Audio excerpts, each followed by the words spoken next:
ഇന്ന് നമുക്ക് പഠിക്കാനുള്ള ടോപ്പിക്ക് കർട്ടിൻ-ഹാമറ്റ് പ്രിൻസിപ്പിളാണ്. എലിമിനേഷൻ റിയാക്ഷൻസ് പഠിച്ചിരുന്ന സമയത്ത് ജസ്റ്റ് നമ്മൾ കർട്ടിൻ-ഹാമറ്റ് പ്രിൻസിപ്പിൾ എന്താണെന്ന് കണ്ടിരുന്നു.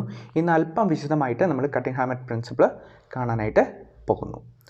The principle is applied to conformationally heterogeneous starting materials. Heterogeneous എന്താണെന്ന് നമുക്കറിയാം. ഒന്നിൽ നിന്ന് വ്യത്യസ്തമായ മറ്റ് രീതിയിൽ ഉള്ള മെറ്റീരിയൽസ്. അപ്പം യൂണിഫോം അല്ല മെറ്റീരിയൽസ് എന്നാണ് ഹെറ്ററോജീനസ് ഉദ്ദേശിക്കുന്നത്. കൺഫർമേഷണലി ഹെറ്ററോജീനസ് എന്ന് പറഞ്ഞാൽ അതിൻ്റെ സ്റ്റാർട്ടിംഗ് മെറ്റീരിയലിൽ ഒന്നിലധികം കൺഫർമേഷൻസ് പോസിബിൾ ആണ് എന്നാണ് കാണിക്കുന്നത്. The Kuttin-Hammett principle is applied to conformationally heterogeneous starting materials. Principle എന്താണെന്ന് നമുക്ക് നോക്കാം.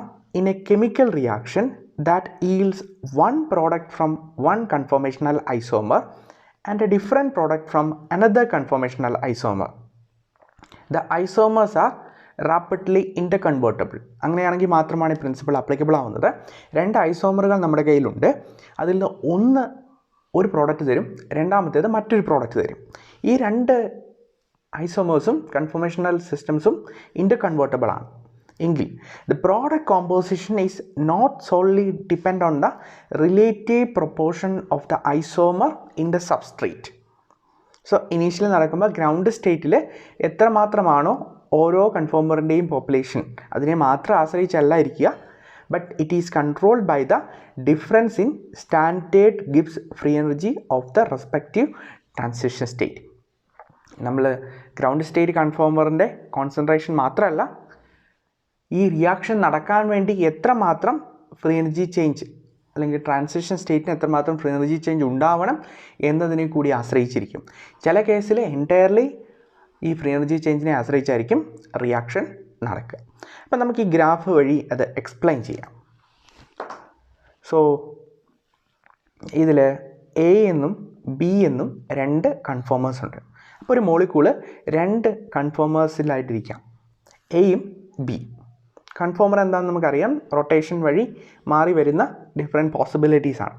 ഇപ്പോൾ അതിൻ്റെ എനർജി നോക്കിക്കഴിഞ്ഞാൽ വൈ ആക്സസിൽ എനർജിയും എക്സ് ആക്സസിൽ റിയാക്ഷൻ കോർഡിനേറ്റുമാണ് കൊടുത്തിരിക്കുന്നത്. എനർജി നോക്കിക്കഴിഞ്ഞാൽ ബി ആണ് സ്റ്റേബിൾ. ഇപ്പോൾ ഗ്രൗണ്ട് സ്റ്റേറ്റിൽ ഏതായിരിക്കും പോപ്പുലേഷൻ കൂടുതൽ? നോർമലി സബ്സ്ട്രേറ്റിൽ ബി ആണ് പോപ്പുലേഷൻ കൂടുതൽ. പക്ഷേ ഇനി നമുക്ക് എയിൽ നിന്ന് പി എ എന്ന് പറഞ്ഞ പ്രോഡക്റ്റ് കിട്ടും, ബിയിൽ നിന്ന് പി ബി എന്ന് പറഞ്ഞ പ്രോഡക്റ്റ് കിട്ടും. അപ്പം എ എനർജറ്റിക്കലി ഫേവറബിൾ അല്ല, അതിൻ്റെ പ്രൊപ്പോർഷൻ കുറവാണ്. ഇനി എന്ത് ചെയ്യുന്ന നോക്കുക, ഈ റിയാക്ഷൻ ഫ്രീ എനർജി നോക്കിക്കഴിഞ്ഞാൽ ഇതാണ് എയിൽ നിന്ന് പി എ ഉണ്ടാകുന്ന പാത്ത് വേ. അപ്പോൾ ഇത്രയും എനർജി ഉണ്ടെങ്കിൽ നമുക്ക് ആ റിയാക്ഷൻ നടക്കും. ഇനി ബിയിൽ നിന്ന് പി ബി പ്രോഡക്റ്റായി മാറണമെങ്കിൽ this is the path way. ഇത്രയും ഫ്രീ എനർജി ചേഞ്ച് ഉണ്ടാവണം. അതിൻ്റെ റിലേറ്റീവ് വാല്യൂസ് നോക്കിക്കഴിഞ്ഞാൽ this value will be higher. അപ്പോൾ നമുക്ക് പി ബി ഉണ്ടാവാനായിട്ട് കൂടുതൽ എനർജി ആവശ്യമുണ്ട്. അത്രയും എനർജി ആവശ്യമില്ല ബിയിൽ നിന്ന് എ ആയിട്ട് കൺഫോമേഴ്സിന് കൺവേർട്ട് ചെയ്യാൻ. ഇപ്പോൾ ഇവരെന്ത് ചെയ്യും, ബിയിൽ നിന്നുള്ള മോളിക്യൂൾസ് എല്ലാം എ കൺഫോമറിലേക്ക് മാറുകയും പി എ എന്ന് പറഞ്ഞ പ്രോഡക്റ്റ് നമുക്ക് കിട്ടുകയും ചെയ്യും. ഇതാണ് ഒന്നാമത്തെ കേസ്. ഇപ്പം ഈവൻ ദോ ഗ്രൗണ്ട് സ്റ്റേറ്റിലെ ബി എനർജറ്റിക് ഫേവറബിൾ ആണ്, പോപ്പുലേഷൻ കൂടുതലാണെങ്കിലും ആ പ്രോഡക്റ്റ് ആയിരിക്കില്ല നമുക്ക് കിട്ടുക, എയിൽ നിന്നുള്ള പ്രോഡക്റ്റ് ആയിരിക്കും കിട്ടുക. ഇനി വലതുവശത്ത് കാണിച്ചിരിക്കുന്നത് രണ്ടാമതൊരു പോസിബിലിറ്റിയാണ്. ഇപ്പം നോക്കുക, നേരത്തെ പോലെ തന്നെ എയും ബിയും രണ്ട് confirmations. B is energetically favourable, ground സ്റ്റേറ്റിൽ അതായിരിക്കും കൂടുതൽ. ഇത് എ അതിനെക്കുറിച്ചും കുറച്ചും കൂടെ എനർജി കൂടുതലാണ്. ഇനി ഇതിൻ്റെ ട്രാൻസിഷൻ സ്റ്റേറ്റിൽ നിന്നുള്ള എനർജി പാത്വേ നോക്കുക. പി ബി ആവാനായിട്ട് എനർജി ഇത്ര മതി, പി എ ആവാൻ എനർജി ഇത്രയും കൂടുതൽ വേണം. അപ്പോൾ ഇവിടെ ഗ്രൗണ്ട് സ്റ്റേറ്റിൻ്റെ അതേ രീതിയിൽ തന്നെയാണ് ട്രാൻസിഷൻ സ്റ്റേറ്റിൻ്റെ എനർജിയും. അതായത് പി എ എന്ന് പറഞ്ഞ പ്രോഡക്റ്റ് ഉണ്ടാവാൻ കൂടുതൽ എനർജി വേണം. അപ്പോൾ ഇങ്ങനൊരു കേസാണ് വരുന്നതെങ്കിൽ, ഇത്തരമൊരു സിസ്റ്റം ആണെങ്കിൽ നമുക്ക് പി ബി തന്നെയായിരിക്കും മേജർ പ്രോഡക്റ്റായിട്ട് വരിക. അപ്പോൾ അതാണ് കട്ടിൻ-ഹാമറ്റ് പ്രിൻസിപ്പിൾ പറയുന്നത്. ഗ്രൗണ്ട് സ്റ്റേറ്റ് പോപ്പുലേഷൻ മാത്രമല്ല, നമ്മൾ ഈ കാര്യം കൂടി പരിഗണിക്കണം. Provided A and B can be interconverted. അവർ തമ്മിൽ വലിയ എനർജി ഡിഫറൻസ് ഉണ്ടെങ്കിൽ ഈ പണിയൊന്നും നടക്കില്ല. ഇവർ തമ്മിൽ റിലേറ്റീവ് എനർജി ഒത്തിരി വലിപ്പം വ്യത്യാസം ഇല്ലെങ്കിൽ മാത്രമേ ഈ പണി നടക്കുകയുള്ളൂ. അപ്പോൾ രണ്ട് പോസിബിലിറ്റീസ് നമുക്കവിടെ ഉണ്ട്. ഇനി അടുത്ത കേസ് നോക്കാം. ഇതാണ് നമ്മൾ നേരത്തെ പറഞ്ഞ കാര്യമാണ്. A and B are rapidly interconvertible isomers. B is energetically stable than A, so proportion of B in the ground state will be high. But when we consider the energies of the transition state, the path which led to product A from A is energetically favorable. Therefore, product A will be formed in greater amounts. That is, PA will be in greater amounts, even though ground state le A യുടെ population കുറവാണെങ്കിലും. മറ്റേ case നമ്മൾ already explain ചെയ്തു. The principle is applicable only when the conformational equilibrium obeys the following condition. അപ്പോൾ എല്ലാ സിസ്റ്റത്തിലൊന്നും ഇത് നടക്കില്ല. ചില കണ്ടീഷൻസ് ആപ്ലിക്കബിൾ ആണ്. ഇവിടെ നമുക്ക് ആ കണ്ടീഷൻ ഏതാണെന്ന് അറിയണമെങ്കിൽ നമുക്ക് ആ സിസ്റ്റം നോക്കാം. എയും ബിയും രണ്ട് കൺഫോമേഴ്സാണ്. They are rapidly ഇന്റർകൺവേർട്ടിബിൾ. അപ്പം എ ബി ആയി മാറുന്ന റേറ്റ് കോൺസ്റ്റൻറ്റ് കെയും ബി എ ആയി മാറുന്നത് കെ ബിയുമാണ്. So this process is happening at a faster rate. ഇനി ബിയിൽ നിന്ന് പി ബി ആവുന്ന റേറ്റ് കോൺസ്റ്റൻറ്റ് കെ ടു, എയിൽ നിന്ന് പി എ ആവുന്ന റേറ്റ് കോൺസ്റ്റൻറ്റ് കെ. അപ്പോൾ ഇത് രണ്ടും സ്ലോ ആയിരിക്കണം. അപ്പോൾ ഇതാണ് കണ്ടീഷൻ. എ ബി ഇൻ്റെ കൺവേർഷൻ ഫാസ്റ്റ് ആയിരിക്കണം. അപ്പോൾ സോ ആ കണ്ടീഷൻ ഇങ്ങനെ നമുക്ക് പറയാം. K1 and K2. K1 എന്താ? എയിൽ നിന്ന് പ്രോഡക്റ്റ് പി എ ആവുന്ന റേറ്റ് കോൺസ്റ്റൻറ്റ്, ബിയിൽ നിന്ന് പി ബി ആവുന്ന rate constant K2. That will be very much less than K B. അതായത് ആ ഇൻ്റർ കൺവേർഷൻ്റെ റേറ്റിനേക്കാൾ വളരെ കുറവായിരിക്കണം. എങ്കിൽ മാത്രമേ കട്ടിംഗ്-ഹാമറ്റ് പ്രിൻസിപ്പിൾ ആപ്ലിക്കബിൾ ആവുള്ളൂ. അപ്പോൾ ഇതൊക്കെ ഒരു ചോദ്യമായിട്ട് വേണമെങ്കിൽ നമ്മളോട് ചോദിക്കാം. What are the conditions required for applying Curtin Hammett principle? Conditions ഒന്നിതാണ്. രണ്ടാമത്തെ ഏതാ? There should be rapid interconversions. ഇത് നടക്കണം. ദെൻ കൺഫോർമേഷനലി ഹെട്രോജീനസ് മെറ്റീരിയൽസ് ആയിരിക്കണം സ്റ്റാർട്ടിംഗ് മെറ്റീരിയൽ. ഈ മൂന്ന് കാര്യങ്ങളാണ് നമ്മൾ പറയേണ്ടത്. ദെൻ നമുക്ക് എക്സാമ്പിൾ നോക്കാം. Elimination of 2-chlorobutane or 2-bromobutane. ഇത് നമ്മൾ കണ്ട റിയാക്ഷനാണ്. ഇവിടെ നോക്കുക, കൺഫർമേഷൻസിൽ ബ്രോമിനും ഹൈഡ്രജനും ആൻറ്റി പൊസിഷനിൽ വരണമെന്നാണ് നമ്മൾ പറഞ്ഞത് എലിമിനേഷനിൽ. അപ്പോൾ ഈ ഒരു കൺഫോമറിൽ ആൻറ്റി പൊസിഷനിലാണ്. But CH3 groups are adjacent, steric crowding ഉണ്ട്. ഇവിടെ നോക്കുക, ബ്രോമിനും ഹൈഡ്രജനും ഓപ്പോസിറ്റ് ഡയറക്ഷനിലാണ്, CH3 ഓപ്പോസിറ്റ് ഡയറക്ഷനിലാണ്. അപ്പോൾ ഇതിൽ നിന്ന് നമുക്ക് കിട്ടുന്ന പ്രോഡക്റ്റ് cis-2-butene ആണ്. ഇതിൽ നിന്ന് കിട്ടുന്ന പ്രോഡക്റ്റ് trans-2-butene ആണ്. അപ്പോൾ ഏതായിരിക്കും മേജർ പ്രോഡക്റ്റ്? നമുക്ക് എനർജറ്റിക്കലി ഫേവറബിൾ ആയതുകൊണ്ട് trans-2-butene ആയിരിക്കും മേജർ പ്രോഡക്റ്റ്. അപ്പോൾ ഈ കേസിൽ ട്രാൻസ് പ്രോഡക്റ്റ് പ്രിഡോമിനേറ്റ് ചെയ്യും. അപ്പോൾ രണ്ട് കാര്യങ്ങളും നമുക്ക് ഫേവറബിളാണ്. അതായത് ഗ്രൗണ്ട് സ്റ്റേറ്റ് നോക്കിക്കഴിഞ്ഞാലും ഇത് തന്നെയായിരിക്കും പോപ്പുലേഷൻ കൂടുതൽ, കാരണം എനർജറ്റിക്കലി ഫേവറബിൾ ആണ്. ട്രാൻസിഷൻ സ്റ്റേറ്റിലുള്ള എനർജി നോക്കിയാലും ദിസ് ഈസ് ഫേവറബിൾ. അപ്പോൾ ആ രണ്ട് കാര്യങ്ങളും ഈ ട്രാൻസ് പ്രോഡക്റ്റിനെയാണ് സപ്പോർട്ട് ചെയ്യുന്നത്. അപ്പം നമുക്ക് വ്യത്യാസം പറയാനില്ല. എങ്ങനെ വന്നാലും ഒരു പ്രോഡക്റ്റ് മേജർ പ്രോഡക്റ്റ് ആവും. രണ്ട് കാര്യങ്ങൾ അതിനകത്ത് ആശ്രയിക്കുകയും ചെയ്യും. അപ്പോൾ ഇവിടെ കട്ടിംഗ്-ഹാമറ്റ് നമുക്ക് പറയാവുന്നുള്ളൂ, ഒരു ഡിസ്റ്റിങ്ക്യൂഷ് ചെയ്ത് ഈ കാര്യം പറയാനായിട്ട് സാധിക്കില്ല. അപ്പോൾ അതിനുവേണ്ടി നമുക്ക് മറ്റ് എക്സാമ്പിൾസ് നോക്കാം. 3 കേസുകളായിട്ട് ഇവരെ തിരിക്കാം. Case 1, less stable conformer leads to major product or less stable conformer reacts more quickly than the more stable conformer. ഇപ്പം നമ്മൾ കണ്ട കേസാണ്, ഒരു എക്സാമ്പിൾ കാണുന്നതേ ഉള്ളൂ. The less stable conformer is at high energy and thus it is present in less concentration at room temperature. ഇപ്പോൾ എയും ബിയും ആണെങ്കിൽ എക്ക് ബിയേക്കാൾ എനർജി കൂടുതലാണ്, അതുകൊണ്ട് തന്നെ എയുടെ പ്രപ്പോർഷൻ കുറവായിരിക്കും.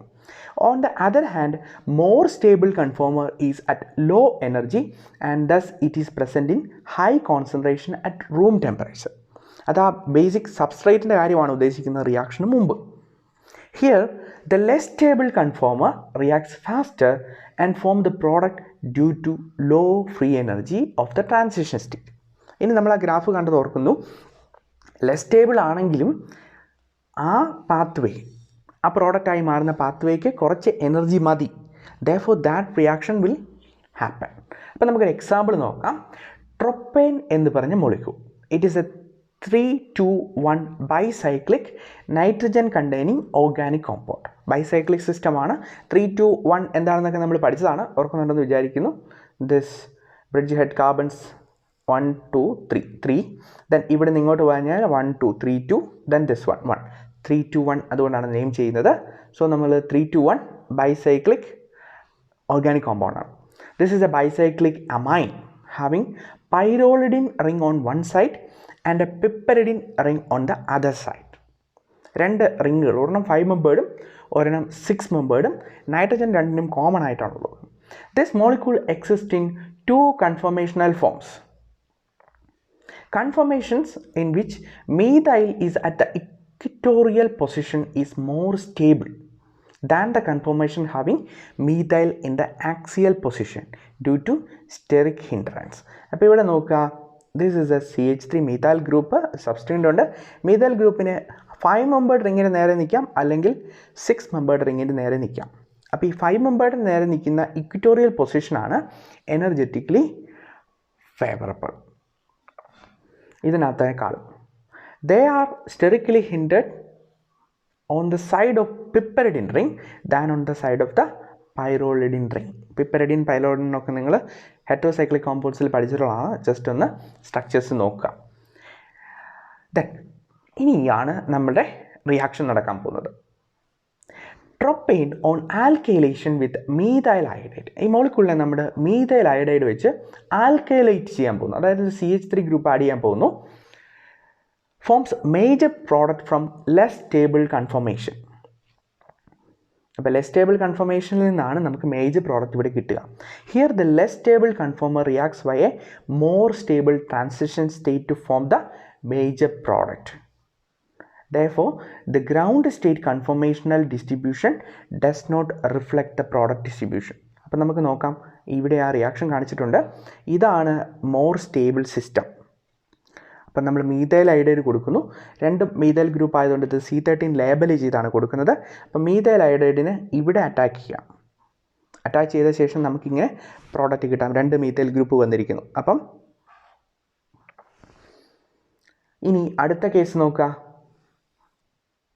നമ്മുടെ മീഥൈൽ അയഡൈഡിന് ഇവിടെ അറ്റാക്ക് ചെയ്യാം, നമുക്ക് ഒരു മീഥൈൽ ഗ്രൂപ്പ് വന്നിരിക്കുന്നു.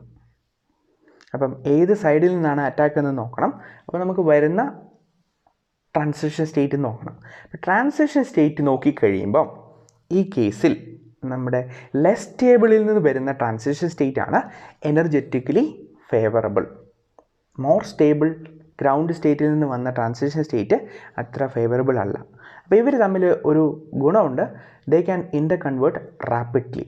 അപ്പോൾ അതുകൊണ്ട് ഗ്രൗണ്ട് സ്റ്റേറ്റിൽ ഇവരാണ് കൂടുതലെങ്കിലും റിയാക്ഷൻ നടക്കുന്ന സമയത്ത് അത് ഇങ്ങോട്ട് മാറുകയും നമുക്ക് ഈ പ്രോഡക്റ്റ് കിട്ടുകയും ചെയ്യും.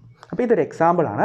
ഗ്രൗണ്ട് സ്റ്റേറ്റിൻ്റെ എനർജി കുറവുള്ള കൺഫോമറിൽ നിന്നല്ല നമുക്ക് പ്രോഡക്റ്റ് കിട്ടുക, പകരം അവിടെ എനർജി കൂടുതലുള്ള ലെസ് സ്റ്റേബിൾ കൺഫോമറിൽ നിന്നായിരിക്കും നമുക്ക് പ്രോഡക്റ്റ് ഉണ്ടാവുക. അപ്പോൾ നമുക്ക് റിയാക്ഷൻസ് മാത്രം പഠിച്ചാൽ മതി, ഒത്തിരി ഡീറ്റെയിൽ ആയിട്ട് ഇതിനെ എക്സ്പ്ലെയിൻ ചെയ്ത് നമ്മൾ പോകുന്നില്ല. ഇനി രണ്ടാമത്തെ കേസ് നോക്കാം. More stable conformer relates to major product or more stable conformer reacts more quickly. So അതിന് കൺഫ്യൂഷൻസ് ഒന്നുമില്ല. ഗ്രൗണ്ട് സ്റ്റേറ്റിൽ പോപ്പുലേഷൻ പോലെ തന്നെയാണ് നമുക്ക് പ്രോഡക്റ്റും കിട്ടുക. Here more stable conformer is at low energy and it reacts faster to form the product via low free energy transition state. നമ്മൾ ഗ്രാഫിൽ കണ്ട സെക്കൻഡ് കേസാണ്. Here the product distribution does not reflect the equilibrium conformer distribution. Product distribution equilibrium വെച്ചല്ല, നമുക്ക് ground state പോലെ തന്നെയാണ് transition state വരുന്നത്. So അതൊന്നും ബാധിക്കുന്ന കാര്യമില്ല. അപ്പോൾ നമുക്കൊരു എക്സാമ്പിൾ നോക്കാം. ഡയാസ്റ്റീരിയോമെറിക് കൺഫോമർ ഓഫ് 4 ടെറിഷറി ബ്യൂട്ടൈൽ 1 മീഥൈൽ പിപ്പറിഡിൻ. ഇപ്പോൾ പിപ്പറിഡിൻ എന്ന് പറഞ്ഞാൽ 6 മെമ്പേർഡ് റിംഗ് ആണ്, ഹെട്രോസൈക്ലിക് സിസ്റ്റമാണ്, അതിനകത്തൊരു നൈട്രജൻ ഉണ്ട്. In which both methyl and tertiary butyl groups, 2 substituents ഉണ്ട്. 4 ടെറിഷറി ബ്യൂട്ടൈൽ 1 മീഥൈൽ ആണ്, അത് 1,4 സബ്സ്റ്റിറ്റ്യൂട്ടഡ് സിസ്റ്റമാണ്. അപ്പം ഫസ്റ്റ് പൊസിഷൻ അത് നൈട്രജൻ ഉള്ളതാണ്, അവിടെ മീഥൈൽ ഗ്രൂപ്പ് ഉണ്ട്. 4th പൊസിഷനിൽ ടെറിഷറി ബ്യൂട്ടൈൽ ഗ്രൂപ്പ് ഉണ്ട്. അപ്പോൾ അത് 2 രീതിയിൽ നിൽക്കാം. 1,4 സിസ്റ്റമാണ്. Both the methyl and tertiary butyl substituents equatorial വന്നു കഴിഞ്ഞാൽ ദാറ്റ് വിൽ ബി ഫേവറബിൾ. എന്തായാലും ടെറിഷറി ബ്യൂട്ടൈൽ ഇക്വിറ്റോറിയൽ ആയിരിക്കും. നമ്മുടെ മീഥൈൽ കൂടി ഇക്വിറ്റോറിയൽ വന്നു കഴിഞ്ഞാൽ that will be more stable by 3.16 kilo per mole than the conformer in which methyl is at the axial position and tertiary butyl is at the equatorial. എങ്ങനെയാണെങ്കിലും 1,4 tertiary butyl equatorial ആണെന്ന് നമുക്കറിയാം. അപ്പം വ്യത്യാസം വരുന്നത് മീഥൈലിലാണ്. Equatorial വരാം, axial വരാം. Equatorial വരുന്നതാണ് favourable by 3.16 kilo calorie per mole. Then നമുക്കിനി ഇതിൻ്റെ റിയാക്ഷൻ നോക്കാം. അപ്പോൾ ഗ്രൗണ്ട് സ്റ്റേറ്റ് നോക്കിക്കഴിഞ്ഞാൽ this will be more stable, equatorial അതിൻ്റെ പോപ്പുലേഷനാണ് കൂടുതൽ. ഇനി നമ്മളിതിനെ ഓക്സിഡൈസ് ചെയ്യുന്നു, ഹൈഡ്രജൻ പെറോക്സൈഡ് വെച്ചിട്ട് ഒരു O- ആഡ് ചെയ്ത് നമുക്ക് കിട്ടുന്നു. ബാക്കി റിയാക്ഷൻസ് ഒക്കെ നടക്കുന്നുണ്ട്, നമ്മളിവിടെ ഈ ഒരു സ്റ്റെപ്പ് മാത്രമേ നോക്കുന്നുള്ളൂ. അപ്പോൾ ഇവിടെ നോക്കുക, ആക്സിയലിൽ നിൽക്കുന്ന ലെസ് സ്റ്റേബിളിൽ നിന്ന് വരുമ്പം ഇവിടെയാണ് O- വരുന്നത്, അത് പക്ഷേ മെയിനർ പ്രോഡക്റ്റാണ്. ഇപ്പോൾ ഇവിടെ നോക്കുക, ഇത് സ്റ്റേബിളാണ്, സ്റ്റേബിളിൽ നിന്ന് കിട്ടുന്ന O- ഇവിടെ അറ്റാക്ക് ചെയ്ത് വരുന്നതാണ് മേജർ പ്രോഡക്റ്റ്. അപ്പോൾ ഇത് നമുക്ക് പറയാൻ പറ്റും മോർ സ്റ്റേബിളിൽ നിന്ന് തന്നെയാണ് ഇവിടെ മേജർ പ്രോഡക്റ്റ് കിട്ടുന്നത്. അതിന് കാരണം എന്താണ്? അത് നേരത്തെ നമ്മൾ ഗ്രാഫിക് കാണിച്ച കേസ് 2 ആണ്. ഈ പാത്വേ ആണ് എനർജറ്റിക്കലി ഫേവറബിൾ. അപ്പോൾ 5:95 എന്ന പ്രൊപ്പോർഷനിലായിരിക്കും, വളരെ കൂടുതലാണ്. അതിന് കാരണം എന്താ? ഗ്രൗണ്ട് സ്റ്റേറ്റ് പോപ്പുലേഷൻ എങ്ങനെ നോക്കിയാലും ഇതാണ് എനർജറ്റിക്കലി ഫേവറബിൾ പ്രോഡക്റ്റ്. ഇനി നമുക്ക് മൂന്നാമതൊരു കേസ് നോക്കണം. Both the conformers reacts at the same rate. Two different conformers in equilibrium reacts at the same rate through transition states having same energies. അപ്പോൾ ഇവിടെ നോക്കുക, രണ്ട് കൺഫോമർ നമുക്കുണ്ട്. ആ രണ്ട് കൺഫോമറുകൾ തമ്മിൽ എനർജി വ്യത്യാസം ഉണ്ടാവും, പക്ഷേ ഇവരുടെ ട്രാൻസിഷൻ സ്റ്റേറ്റിന് സെയിം എനർജിയാണ്. സെയിം ടൈപ്പ് ട്രാൻസിഷൻ സ്റ്റേറ്റ് ആയിരിക്കും ഇവിടെ ഉണ്ടാകുക. In this case the selectivity of the product formation depends on the distribution of ground state conformers. അപ്പം അവിടെ വ്യത്യാസമില്ലെങ്കിൽ വ്യത്യാസം എവിടെയായിരിക്കും? ഗ്രൗണ്ട് സ്റ്റേറ്റ് കൺഫോമറിൻ്റെ ഡിസ്ട്രിബ്യൂഷൻ നോക്കാം. നമുക്ക് ഓരോ എക്സാമ്പിൾ നോക്കാം. Cyclohexyl iodide reacts with radio labelled iodine and forms both axial substituted and equatorial substituted product through the same transition state. Hypothetically, both products should be in the 1:1 ratio, but this is not the case. അപ്പോൾ നമുക്ക് reaction നോക്കാം. We have got a cyclohexane, ഒരു iodine substituted cyclohexane ആണ്. അപ്പോൾ iodine അത്യാവശ്യം ഒരു bulky ഗ്രൂപ്പാണ്, bulky element ആണ്. അപ്പോൾ രണ്ട് രീതിയിൽ നിൽക്കാം, ഒരു സബ്സ്റ്റിറ്റ്യൂഷനേ ഉള്ളൂ, ഇക്വിറ്റോറിയൽ നിൽക്കാം, ആക്സിയൽ നിൽക്കാം. അപ്പോൾ ഇവിടെ നോക്കുക, ഇക്വിറ്റോറിയലാണ് ഫേവറബിൾ. അപ്പോൾ ഗ്രൗണ്ട് സ്റ്റേറ്റിൽ ഏതായിരിക്കും കൂടുതൽ? ഇക്വിറ്റോറിയൽ ആയിരിക്കും. ഇത് നമ്മൾ രണ്ടെണ്ണത്തിൻ്റെ അകത്തോട്ടും അയഡിൻ കൊടുക്കുന്നു. അവിടെ ഉള്ള അയഡിനെ ഒരു റേഡിയോ ആക്റ്റീവ് അയഡിൻ കൊണ്ട് റീപ്ലേസ് ചെയ്യുക എന്നുള്ളതാണ് നമ്മുടെ ഉദ്ദേശം. അപ്പോൾ ഇവിടെ ട്രാൻസിഷൻ സ്റ്റേറ്റ് വരുന്നു. ട്രാൻസിഷൻ സ്റ്റേറ്റിൻ്റെ നേച്ചർ നോക്കുക, ഒരു സൈഡിലേക്ക് അയഡിൻ, മറ്റേ സൈഡിലേക്ക് റേഡിയോ ആക്റ്റീവ് അയഡിൻ, ഇവിടെ അത് തന്നെ. അപ്പോൾ ഇവർ തമ്മിൽ എനർജി ഒരുപോലെ ആയിരിക്കും. അപ്പോൾ നമുക്ക് കിട്ടുന്ന പ്രോഡക്റ്റ് എന്തായിരിക്കും? ഒരെണ്ണം ആക്സിയൽ പൊസിഷനിൽ അയഡിൻ വരുന്നു, ഇത് ഇക്വിറ്റോറിയൽ പൊസിഷനിൽ അയഡിൻ വരുന്നു. അപ്പോൾ കട്ടിൻ ഹാമറ്റ് പ്രിൻസിപ്പിൾ അനുസരിച്ച് നമുക്ക് വേണമെങ്കിൽ പറയാം, ട്രാൻസിഷൻ സ്റ്റേറ്റ് മാത്രമാണ് നോക്കുന്നെങ്കിൽ ഇവർ രണ്ടും ഒരേ എനർജിയാണ്. ബട്ട് നമുക്കറിയാൻ പറ്റും ഇക്വിറ്റോറിയലിൽ എവിടെ വന്നാലും ദാറ്റ് വിൽ ബി ഫേവറബിൾ. ആക്സിയലിൽ ഇരുന്ന് കഴിഞ്ഞാൽ അവർ കൂടി കുറച്ചെണ്ണം ഇക്വിറ്റോറിയലിലേക്ക് മാറി ഫേവറബിളായിട്ട് നിൽക്കും. അപ്പോൾ തിയററ്റിക്കലി നമുക്ക് 1:1 കിട്ടാം, ട്രാൻസിഷൻ സ്റ്റേറ്റ് ഒരുപാട് ആയതുകൊണ്ട്. ബട്ട് മറ്റ് ഫാക്ടേഴ്സ് ഉള്ളതുകൊണ്ട് this will B the major product, iodine equatorial വരുന്നത്. അപ്പോൾ എത്രയാണ് നമുക്ക് കട്ടിൻ ഹാമറ്റ് പ്രിൻസിപ്പിളിനെ കുറിച്ച് പറയാനുള്ളത്. ഈ എക്സാമ്പിൾസ് കൂടി ഓർത്ത് വെക്കുക.